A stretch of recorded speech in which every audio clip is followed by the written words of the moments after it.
中共为了掩盖在东突厥斯坦犯下的种族灭绝和反人类罪行，正式发起了大规模虚假宣传活动。根据天山网消息，中共于7月23日在乌鲁木齐展开了所谓万人谈新疆系列线上活动。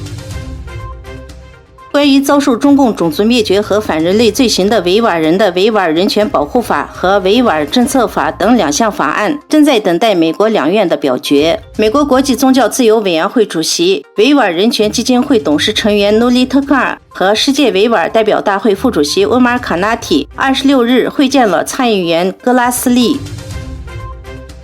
美国参议院周三以64比33的表决通过了芯片法案，将其进一步推进。两党议员都认为这部法案在应对与中国的经济竞争上至关重要。这部总额2800亿美元的法案将为美国国内半导体生产商提供了520亿美元的资助和财政激励。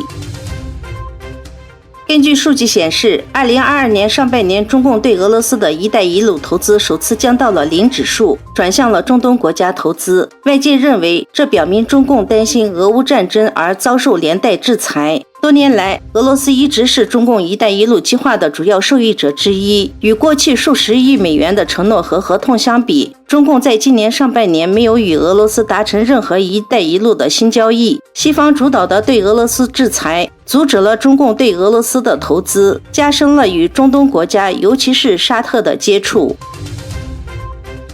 土库曼斯坦总统签署的电子政务法生效，促进了政府机构之间的信息交流，将使政府机构受益于一个共同的平台上分享文件和信息。